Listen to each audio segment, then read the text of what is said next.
Don't just sell everything, buy a piece of property in the middle of nowhere, tell your spouse, hey, we're moving to a homestead, and they're not into it. I'm going to answer the question that Molly and I get the most often, hands down. It goes something like this. There's some variations of it. How do I get my spouse or significant other to homestead? If you're asking the question, you might not like my answer. As someone who's been married for almost 15 years now, and somebody who's been homesteading for about 6 of those years, off-grid homesteading in the North Woods of Maine on raw land. I guess we just don't believe in half measures here at Drooling Moose Homestead. So I just wanted to kind of give you my thoughts. You may not like my answer. Let me give you the top level short answer, and then I can get into a little bit of details. If you have to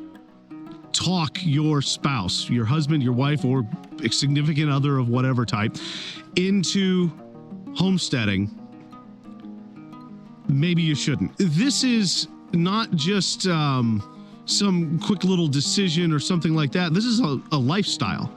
And it's sometimes a difficult lifestyle. It's a very different lifestyle. What's going to happen is if your spouse feels like they've been talked into this or dragged along with you in it or whatever, there's going to be resentment there. The fact is, if they're not all in and just as excited to do what you are wanting to do, it's not going to end well. I don't want to make it sound like Molly and I have the most perfect relationship or perfect marriage ever.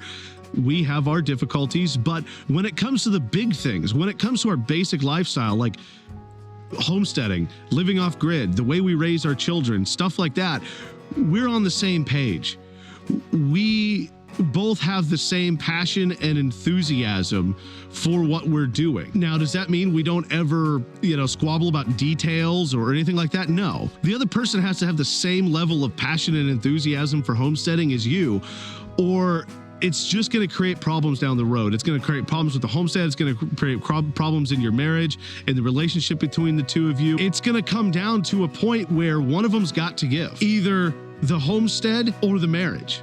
One of them has to go if the two of you just are not on the same page. If the other person feels coerced or forced into it, in the long run, it's going to cause more problems. Well, what do? I love my spouse very much, but the lifestyle that we have isn't for me. It's not working for me.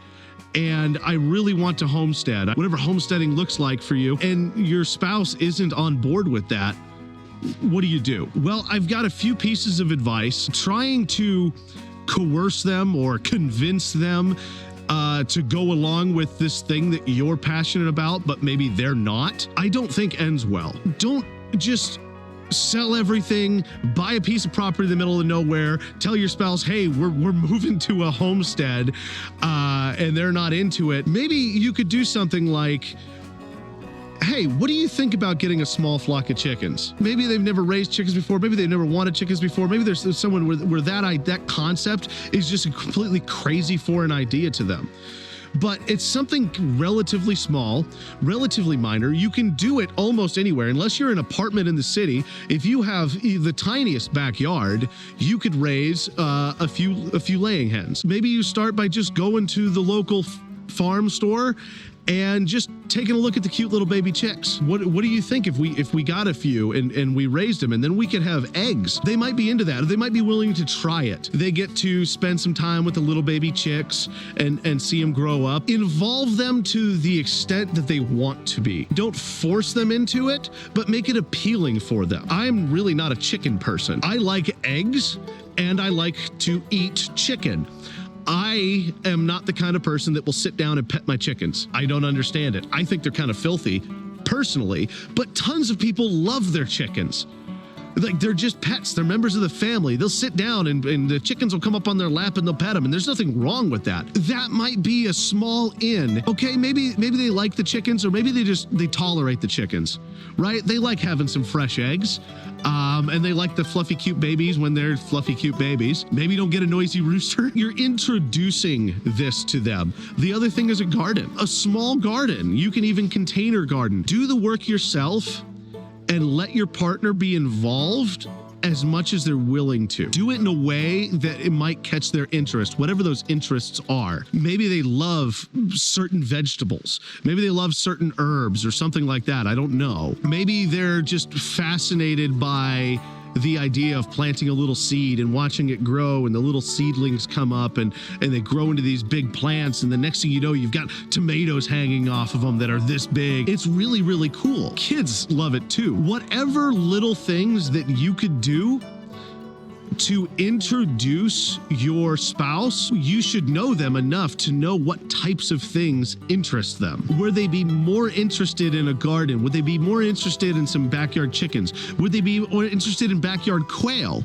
right? Chickens kind of get big and they turn into like little raptors and stuff, but quail, they stay pretty small. They're quiet. They're very easy. That's another way to maybe start. You could start in your backyard. Maybe they'll pick up interest, and then they'll want to learn more about this, and maybe you slowly move in that direction, not pushing them into it or even dragging them into it, but just putting your arm around them, showing them the thing that you're interested in and the thing that you think they might be interested in and why, and then taking that journey together. Maybe you never go into a full-blown homestead like what we have here, but maybe you do end up with a backyard garden and a small flock of chickens, something that makes you both happy. I think trying to convince the other person who's not into it to doing it, I think it's a big mistake. Try to bring them along willingly with you on a journey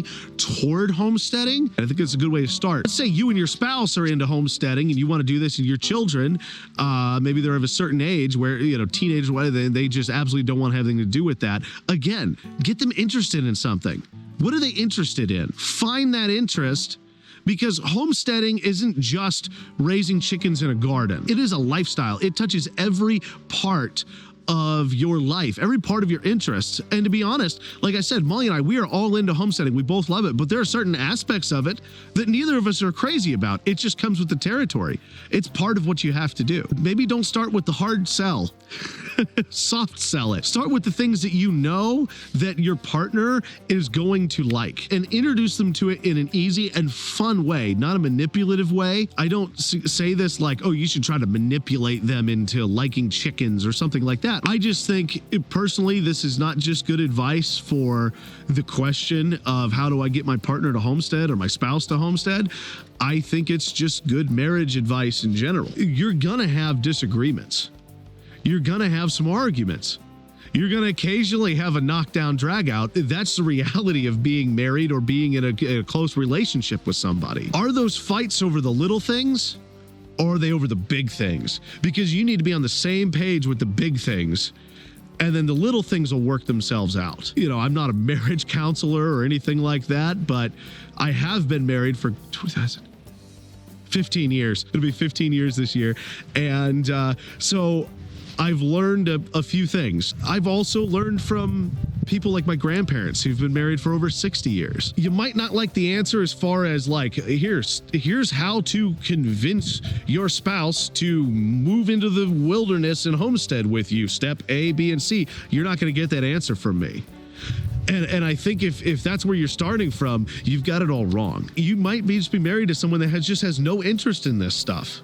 And that's okay. We all have different interests, but maybe there's a middle ground. Hey, that's fine. But I'm going to put a small garden bed in and grow some tomatoes.